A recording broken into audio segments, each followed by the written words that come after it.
ইতিমধ্যে সবাই জেনে গেছেন যে ৩১ ডিসেম্বর বিকেল ৩টায় ঢাকার কেন্দ্রীয় শহীদ মিনারে প্রোক্লেমেশন অফ জুলাই রেভলিউশন ঘোষণাপত্র পাঠ এবং প্রকাশ করা হবে। তা নিয়ে সারা দেশে বেশ শোরগোল, আলোচনা সমালোচনা। সেই ঘোষণাপত্রে কি থাকবে না থাকবে, ৩১ তারিখের পরে কি হবে না হবে, এগুলো নিয়ে বেশ আলোচনা চলছে। তো সেই আলোচনায় যাওয়ার আগে আমি একদিন পিছিয়ে যেতে চাই। অর্থাৎ গতকাল গতকাল মানে ২৮ ডিসেম্বর সন্ধ্যায় যখন বৈষম্য বিরোধী ছাত্র আন্দোলনের নেতৃবৃন্দ এবং সমন্বয়বৃন্দ ফেসবুকে পোস্টের মাধ্যমে এই ৩১ ডিসেম্বরের ঘোষণাটা দিচ্ছিলেন, তার একদিন আগে ২৭ ডিসেম্বর জার্মানির ডয়চে ভেলে পত্রিকায় মানে বাংলা ভাষণে একটা সাক্ষাৎকার প্রকাশিত হয়। সেই সাক্ষাৎকারটি বাংলাদেশের খ্যাতিমান বুদ্ধিজীবী, লেখক, কবি, রাজনৈতিক বিশ্লেষক, চিন্তক এবং বর্তমান অন্তর্বর্তীকালীন সরকারের প্রভাবশালী পরামর্শক ফরহাদ মাজহারের। সেই সাক্ষাৎকারে তিনি খুব ভালো করে বুঝিয়ে বলেছিলেন যে বাংলাদেশের বর্তমান সংবিধান জুলাই অভ্যুত্থানের সাফল্যের পথে কিভাবে অন্তরায় হয়ে দাঁড়িয়ে যাচ্ছে। আর তিনি স্পষ্টভাবে সেই সাক্ষাৎকারে বলেছেন যে দেশ গৃহযুদ্ধের দিকে যাচ্ছে। ডয়চে ভেলে সেই সাক্ষাৎকারের শিরোনাম করেছিল সাংবিধানিক প্রতিবিপ্লব হয়ে গেছে, গৃহযুদ্ধের দিকে দেশ। সেই সাক্ষাৎকারে ফরহাদ মাজহার বলেন, প্রোক্লেম করা হয়নি যে আমরা গণ অভ্যুত্থান করেছি, আমাদের কথায় দেশ চলবে যতক্ষণ না পর্যন্ত নতুন শাসনতন্ত্র হয়। মজার কথা হচ্ছে, যেদিন তিনি বললেন যে প্রোক্লেম করা হয়নি, তার পরদিনই জুলাই আন্দোলনের নেতৃবৃন্দ ঘোষণা দিলেন প্রোক্লেমেশন অফ জুলাই রেভলিউশনের। আমরা জানি এর আগে বাংলাদেশে যখন মুক্তিযুদ্ধ চলছিল ১৯৭১ সালে, তখন ১০ এপ্রিল বাংলাদেশ সরকার যখন শপথ নেয়, তখন স্বাধীনতার ঘোষণাপত্র পাঠ করা হয়েছিল এবং এটা প্রকাশ করা হয়েছিল ১৭ এপ্রিল। মুক্তিযুদ্ধের ৯ মাস, সেই ১৬ই ডিসেম্বর পর্যন্ত বাংলাদেশ সরকার পরিচালিত হয়েছিল এবং বাংলাদেশ রাষ্ট্র কাঠামো নির্ধারিত হয়েছিল আসলে সেই স্বাধীনতার ঘোষণাপত্র অনুযায়ী। সেটাই ছিল বাংলাদেশের সংবিধান। এমনকি ১৬ই ডিসেম্বর ১৯৭১ সালে পাকিস্তান বাহিনীর আত্মসমর্পণ অর্থাৎ বাংলাদেশের বিজয়ের পরেও এটাই ছিল বাংলাদেশের সংবিধান। ১৯৭২ সালের ১৬ই ডিসেম্বর যখন নতুন সংবিধান মানে যেটা ৭২-এর সংবিধান নামে পরিচিত, সেই সংবিধান যতদিন পর্যন্ত সংসদে গৃহীত না হয়, অর্থাৎ ১৬ই ডিসেম্বর ১৯৭২ সাল তারিখ পর্যন্ত, ততদিন পর্যন্ত কিন্তু এই স্বাধীনতার ঘোষণাপত্রটি সংবিধান হিসেবে স্বীকৃত ছিল।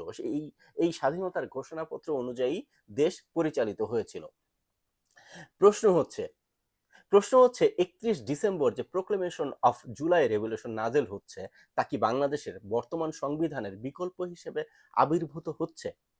ফরহাদ মজহার যাকে বলছেন আমাদের কথায় দেশ চলবে না যতক্ষণ পর্যন্ত নতুন শাসনতন্ত্র হয়, এই ব্যাপারটা কিন্তু এখনো ক্লিয়ার না। আমরা জানি যে নতুন একটা ঘোষণাপত্র আসছে এবং আমরা জানি যে এই সরকার, বর্তমান অন্তর্বর্তীকালীন সরকার একটা সাংবিধানিক সংকটের ভিতর দিয়ে গত ৫টা মাস অতিবাহিত করেছে এবং এই ৫ মাস তাদেরকে অসংখ্য সাংবিধানিক সংকটের মধ্যে পড়তে হয়েছে এবং হচ্ছে এবং বিভিন্ন প্রশ্নের মুখোমুখি হতে হচ্ছে। তার প্রেক্ষিতে এই যে ৩১ ডিসেম্বর নতুন ঘোষণাপত্র আসছে, সেটা কি সংবিধানের বিকল্প কিনা সেটা এখনো স্পষ্ট আমরা জানি না। আজ ২৯ ডিসেম্বর রবিবার এক সংবাদ সম্মেলনে হাসনাত আব্দুল্লাহ মানে বৈষম্য বিরোধী ছাত্র আন্দোলনের ছাত্র জনতার আন্দোলনের অন্যতম সমন্বয়ক এবং সংগঠক হাসনাত আব্দুল্লাহ বলেছেন যে বেটার লেট দেন নেভার। আমাদের অভ্যুত্থান বিপ্লবের যে ঘোষণাপত্র সেটি ৫ আগস্টে হওয়া উচিত ছিল, এটি না হওয়ার কারণে ফেসিবাদের পক্ষের শক্তিগুলো মিডিয়ায়, বুদ্ধিজীবী পাড়ায়, সব জায়গায় আমরা যাদের উৎখাত করেছি বিদেশে বসে, তারা ষড়যন্ত্র করেই যাচ্ছে। এটা এক ধরনের বৈধতাকে প্রশ্ন তুলছে। ২,০০০ শহীদ এবং ২০,০০০-এর বেশি আহতের রক্তের উপর দাঁড়িয়ে তারা এই অভ্যুত্থানের বৈধতাকে প্রশ্ন করছে। বর্তমান সংবিধান অনুযায়ী বাংলাদেশে অন্তর্বর্তীকালীন সরকারের কোনো রকম বন্দোবস্ত নেই। সেই অনুযায়ী সরকার বৈধ কি না তা নিয়ে প্রশ্ন উঠছে গত 5 মাস ধরেই। এর আগে বাংলাদেশে যতবার সামরিক অভ্যুত্থান হয়েছে ততবারই সংবিধান স্থগিত করে জরুরি অবস্থা জারি করা হয়েছে। এমনকি 90-এর স্বৈরাচার বিরোধী আন্দোলনের পরে, অর্থাৎ স্বৈরাচার এরশাদের পতনের পরে সাংবিধানিক ধারাবাহিকতা রক্ষার জন্য অনেক কসরত করতে হয়েছিল। কিন্তু এবার মানে 5ই আগস্টে সংবিধানকে সামনে রেখেই, মানে 8ই আগস্ট, সরি, 8ই আগস্ট সংবিধানকে সামনে রেখে সংবিধান মারফত নতুন সরকার শপথ নিয়েছে, যা আসলে অসাংবিধানিক বলে সমালোচনা আছে। ফলে বর্তমান সরকারকে একটা দোটানা আর অস্বস্তির পরিস্থিতির মধ্য দিয়ে রাষ্ট্র পরিচালনা করতে গিয়ে প্রতিটা ক্ষেত্রেই লেজে গোবরে করতে হয়েছে। আজকে সংবাদ সম্মেলনে হাসনাত তা স্বীকার করলেন। মাননীয় রাষ্ট্রপতি মোহাম্মদ শাহাবুদ্দিনের বিরুদ্ধে আন্দোলন আর আমলাদের আন্দোলনে এই সংকট তীব্র হয়ে দেখা দিয়েছে। বিএনপির নির্বাচনমুখী অবস্থানও পরিস্থিতিকে জটিল করে তুলেছে। সেই সাক্ষাৎকারের এক অংশে ফরহাদ মাঝহার বলেন, একটা গণ অভ্যুত্থান হয়েছে, সেই অভ্যুত্থানের মধ্য দিয়ে জনগণ ক্ষমতায় যেতে পারেনি, যেটা হওয়া উচিত ছিল। যদি জনগণ ক্ষমতায় যেতে পারতো তাহলে বাংলাদেশকে আমরা নতুনভাবে একটা গণতান্ত্রিক রাষ্ট্র হিসেবে গড়ে তুলতে পারতাম। গণ আন্দোলন থেকে গণশক্তি, গণশক্তি থেকে গাঠনিক ক্ষমতা, এই রূপান্তরটুকু আমরা করতে পারিনি, এটা আমাদের ব্যর্থতা। এজন্য আমি এটাকে সাংবিধানিক প্রতি বিপ্লব বলছি। আইনের কথা বলে জনগণের অভিপ্রায়কে নস্যাৎ করে দেওয়া হয়েছে। পুরনো সংবিধানের অধীনে, ফ্যাসিস্ট সংবিধানের অধীনে আমরা নিয়ে গিয়েছি পুরো গণ অভ্যুত্থানকে। উচিত ছিল এই অভ্যুত্থানের মাধ্যমে যারা ক্ষমতায় আসবেন তারা বলবেন যে আমাদের প্রথম এবং প্রধান কর্তব্য হলো বাংলাদেশের জনগণকে একটি নতুন সংবিধান উপহার দেওয়া, যেটা হয়নি। ফলে গণ অভ্যুত্থানটা একটা সাংবিধানিক প্রতি বিপ্লবের মধ্য দিয়ে ব্যর্থ হয়েছে। তবে লড়াইটা চলবে। এই লড়াইটা কিভাবে শেষ হবে, কে কিভাবে ভূমিকা রাখে, সেটা দিয়েই আগামীর বাংলাদেশ রাজনীতি ঠিক হবে। ফলে সামনে বেশ কিছু সময় আমাদের অস্থিরতার মধ্যে কাটবে। যে গণ অভ্যুত্থানটা সফল হলো না, সেটাকে সফল করাই এখন আমাদের বড় কাজ। অর্থাৎ সেই পুরনো কথা, বিপ্লব ব্যাহত হয়ে গেছে, তাকে হস্তগত করতে হবে। সাক্ষাৎকারের আরেক অংশে ফরহাদ মাঝহার বলেছেন যে আমরা সম্পূর্ণ বিজয় করতে পারিনি। ডাক্তার ইউনূসকে পূর্ণ ক্ষমতা না দিয়ে আমরা একটা উপদেষ্টা সরকার বানিয়েছি, তাকে দোষ দিয়ে তো লাভ নেই। এটার জন্য সম্পূর্ণভাবে রাজনৈতিক দলগুলো দায়ী। রাজনৈতিক দলগুলো গণঅভ্যুত্থানের বিপরীতে দাঁড়িয়েছে। সংস্কার ছাড়া নির্বাচনের কথা বলা মানেই আওয়ামী লীগ 15 বছর ধরে লুটপাট করেছে, এবার আমরা লুটপাট করব। নতুন গণতন্ত্র অর্থাৎ সংবিধান প্রণয়ন মানে আমরা তাকে রাজনৈতিক দল বলবো কিনা এটাও সিদ্ধান্ত নেয়া। মাঠে এখন ইউনূস সরকারের মূল প্রতিদ্বন্দ্বী বিএনপি এবং জাতীয় পার্টি। সংস্কারের নামে কালক্ষেপণের বিরোধিতা করে এই দুই পার্টি, বিশেষ করে বিএনপি, দ্রুত নির্বাচন চাইছে। তারা বেশ প্রতিদিনই এরকম একটা কথা বিভিন্ন নেতা বলছেন। কিন্তু গণতান্ত্রিক সাংবিধানিক বন্দোবস্তে বিএনপি জাতীয় পার্টিকে অস্বীকারের উপায় নেই। কিন্তু আবার এই সরকার, অন্তর্বর্তীকালীন সরকার, নির্বাচনকে একটু দেরিতে নিয়ে সংস্কারকে প্রাধান্য দিতে চাইছে। সেই জন্যই কি সংবিধানের বিকল্প তৈরি করে নতুন বন্দোবস্ত, ডাক্তার ইউনূসকে পূর্ণ ক্ষমতা দেওয়া, বিএনপিকে রাজনৈতিক দল হিসেবেই অস্বীকার করার চেষ্টা? আরেক প্রশ্নের জবাবে ফরহাদ মাঝহার স্পষ্টভাবে বলেছেন, জনগণ যদি দেখে পূর্ণ বিজয়ে যায়নি তাহলে অবশ্যই জনগণ সংগঠিত হবে, ছাত্ররা সংগঠিত হচ্ছে, ফলে আগামী দিনে আরেকটা লড়াই হবে, আপনি এড়াতে পারবেন না। জুলাই অভ্যুত্থানের লড়াইটা মূলত ছিল আওয়ামী লীগের বিরুদ্ধে, এতে বিএনপি আর জামাতের অংশগ্রহণ ছিল, সেটা ছদ্মবেশে। কিন্তু ফরহাদ মাঝহারের কথা এখন বিএনপির বিরুদ্ধে নতুন একটা লড়াইয়ের ইঙ্গিত পাওয়া যাচ্ছে। তিনি নিশ্চিত করেছেন এই লড়াই এড়ানো যাবে না। এই সাক্ষাৎকারটা প্রকাশের পরদিনই পুরো জাতি দেখলো যে প্রক্লেম করার তারিখ ঘোষিত হয়েছে। তাই ফরহাদ মাঝহারের এই সাক্ষাৎকারের সঙ্গে জুলাই বিপ্লবের ঘোষণাপত্রের কোনো সম্পর্ক নেই, একথা কিন্তু জোর দিয়ে বলা যাচ্ছে না। বরঞ্চ এটুকু নিশ্চিতভাবে বলা যায় যে দুটোর মধ্যে কোথাও একটা সংযোগ আছে। ফরহাদ মাঝহারের কথার সঙ্গে আজকে সংবাদ সম্মেলনে হাসনাত আব্দুল্লাহ এবং সার্জিস আলমের কথারও অনেক মিল।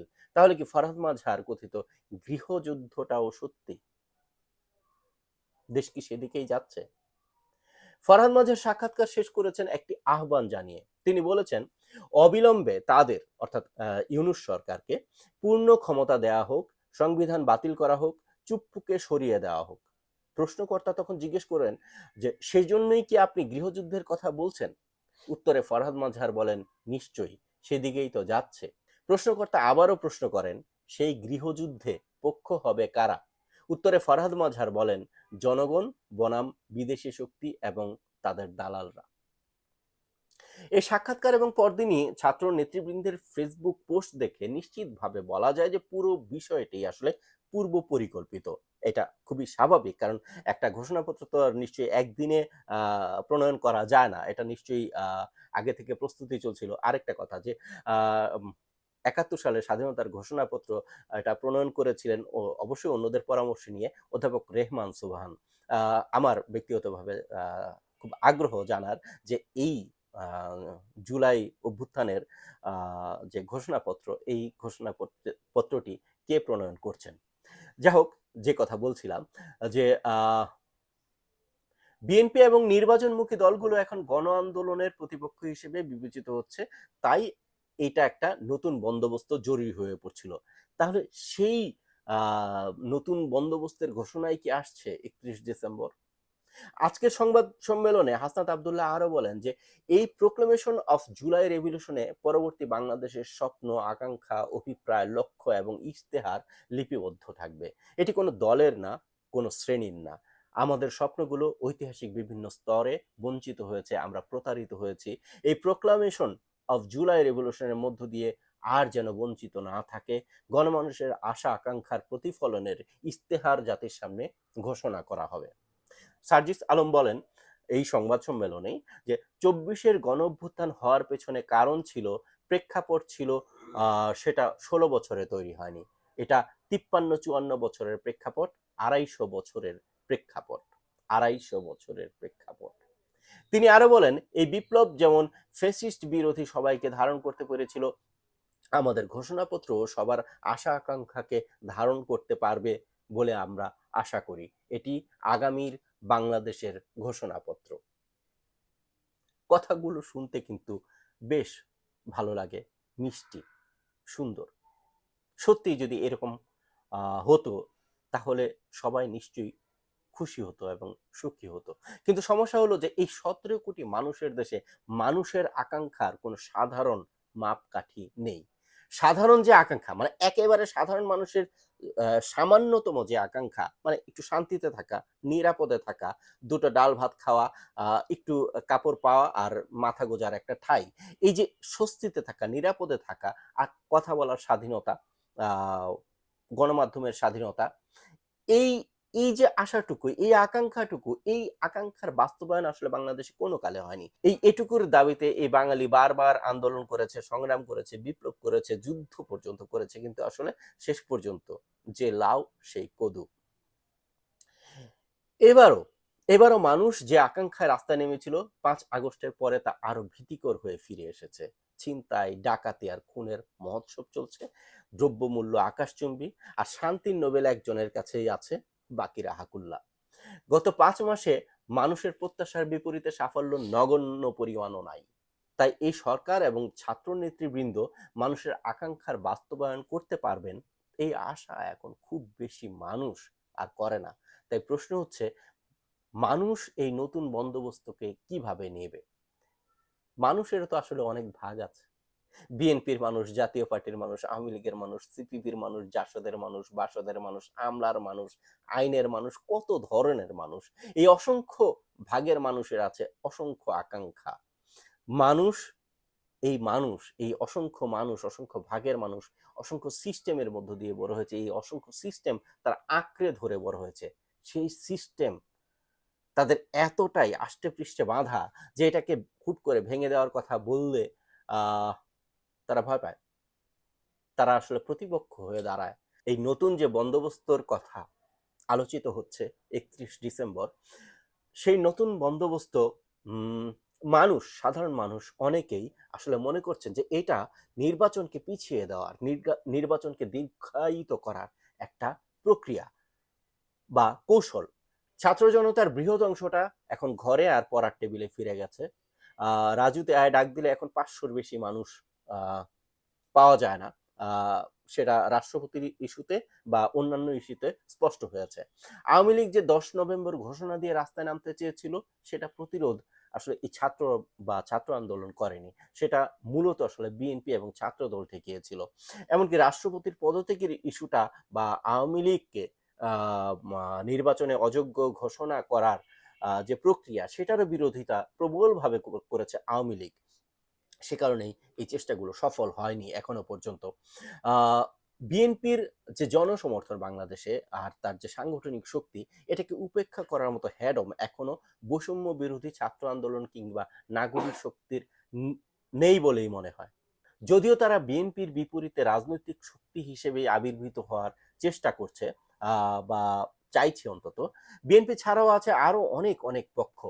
নতুন বন্দোবস্ত করতে চাইলে লড়াইটা তাই অনেক অনেক পক্ষের সঙ্গেই বাঁধবে। এখানেই গৃহযুদ্ধের প্রসঙ্গ চলে আসছে, যার ইঙ্গিত ফরহাদ মাঝহার আগের দিন দিয়েছেন। এই ঘোষণাপত্র এমনকি বিদেশি সংবাদ মাধ্যম ডয়েচে ভেলেতে দেওয়া ফরহাদ মাঝহারের সাক্ষাৎকার এবং কথিত গৃহযুদ্ধ ইস্যুতে বর্তমান অন্তর্বর্তীকালীন সরকারের অবস্থান এখনো জানা যায়নি। এমনকি সরকারে থাকা দুজন গুরুত্বপূর্ণ উপদেষ্টা, মাস্টার মাইন্ড এবং সমন্বয়ক মাহফুজ আলম এবং নাহিদ ইসলামের অবস্থানও এখনো পরিষ্কার না। এমনকি তাদের ফেসবুক এখনো এই ইস্যুতে সরব হয়নি। তবে এইটুকু বোঝা যাচ্ছে যে 31 ডিসেম্বর বিকেলে কেন্দ্রীয় শহীদ মিনারে তারা বড় রকমের একটা শোডাউনের প্রস্তুতি নিচ্ছেন। ছাত্র নেতৃবৃন্দ ছাত্র নেতৃবৃন্দ বরাবরই একটা যুদ্ধ প্রস্তুতির কথা বলে আসছেন, সেটা আমরা আগস্ট মাস থেকেই শুনে আসছি। এখন দেখার বিষয়, দেশ কি সত্যি গৃহযুদ্ধের দিকে যাচ্ছে, যে ইঙ্গিত আগের দিন ফরহাদ মজহার দিয়েছেন।